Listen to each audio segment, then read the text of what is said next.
Oh, good morning, guys. I was just having a sneaky peek ahead as to what happens in today's part of the Giraffe and the Pelly and me.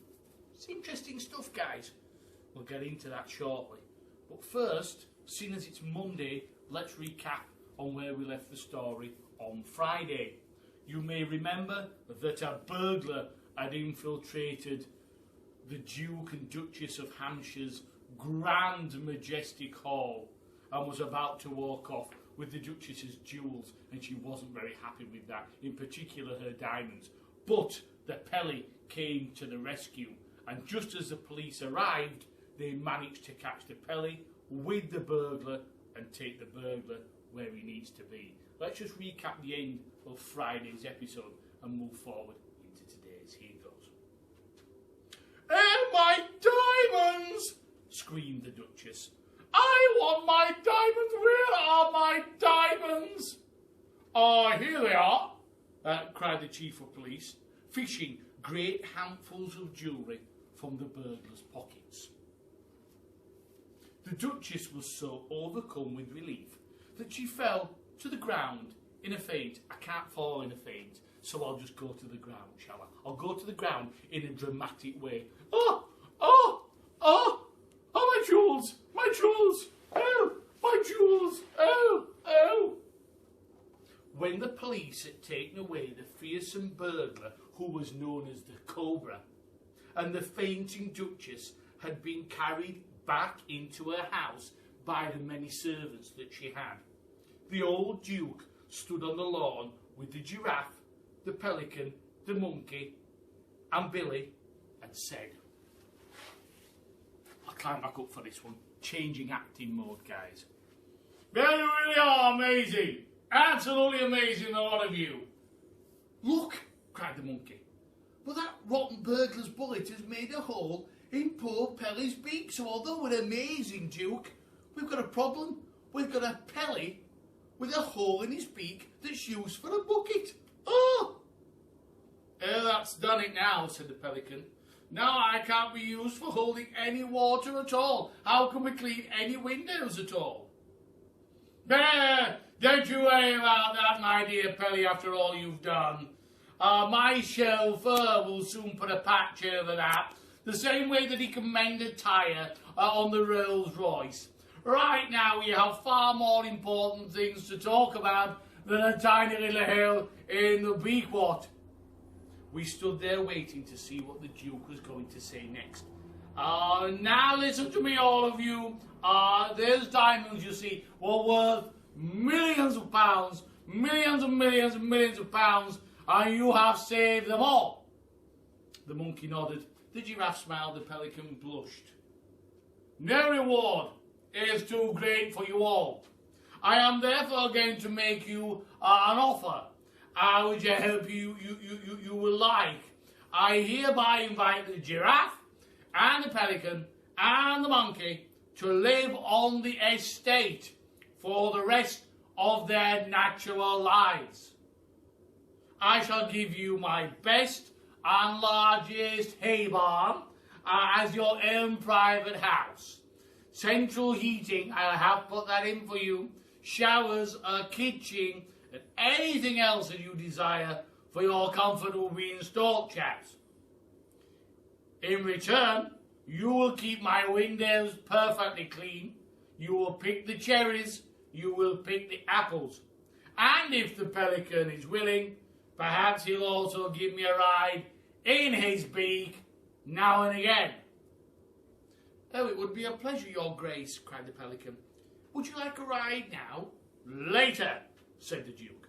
"I'll have one after tea. Never climb in a pelican's beak until after tea. It's a rule I've just thought of."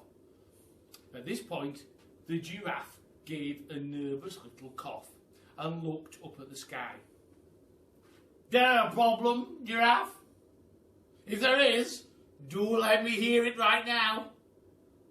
"But I don't want to sound ungrateful or pushy," murmured the Giraffe. "But we do have one very pressing problem. We're absolutely famished. We haven't eaten for days and days." "Ah, my dear Giraffe, How very thoughtless of me. Food is no problem at all round here. I'm afraid it's not quite as easy as that, Duke. You see, I myself happen to be... Don't tell me! Cried the Duke. I know it already. I'm an expert on the animals in Africa. The moment I saw you, I knew you were no ordinary giraffe. You are of the geranious variety, are you not? Yeah, you're absolutely right, you're great. I am a geranious giraffe, but the trouble with us is that we only eat... You don't have to tell me either, cried the Duke. I know perfectly well a geranious giraffe can only eat one kind of food. Am I not right in thinking that the pink and purple flowers of the tinkle tinkle tree are your only diet? Yes, sighed the giraffe. And that's been the problem I've had ever since I arrived in the country. There's no problem here at Hampshire Hall.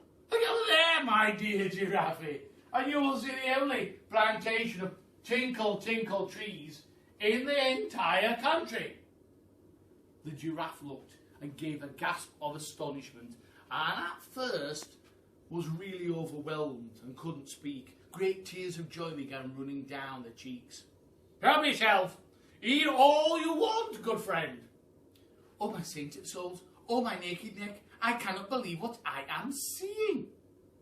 The next moment, she was galloping full speed across the lawns and whinnying with excitement.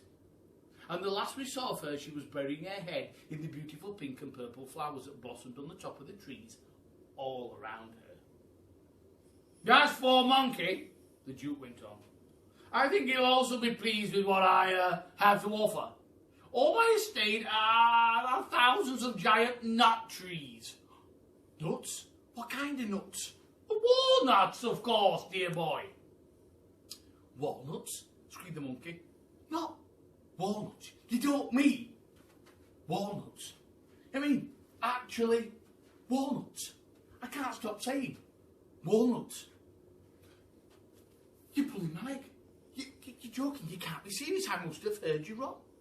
No, the walnut tree over there, dear boy, the Duke said, pointing. The Monkey took off like an arrow, and a few seconds later, he was high up in the branches of a walnut tree, cracking the nuts and guzzling what was inside.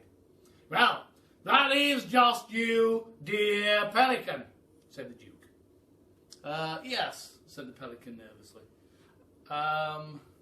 But I'm afraid what I eat does not grow on trees. You see, I only eat fish. Would it be too much trouble, I wonder, if I were to ask you for a reasonably fresh piece of haddock or cod every day? Haddock or cod? Shouted the Duke, spitting out the words as though they made a bad taste in his mouth. Cast your eyes, my dear Pelly, over there, to the south. The Pelican looked across the vast rolling estate, and in the distance he saw a great river. That is the River Hamp, cried the Duke, the finest salmon river in the whole of Europe. Salmon? Screeched the Pelican.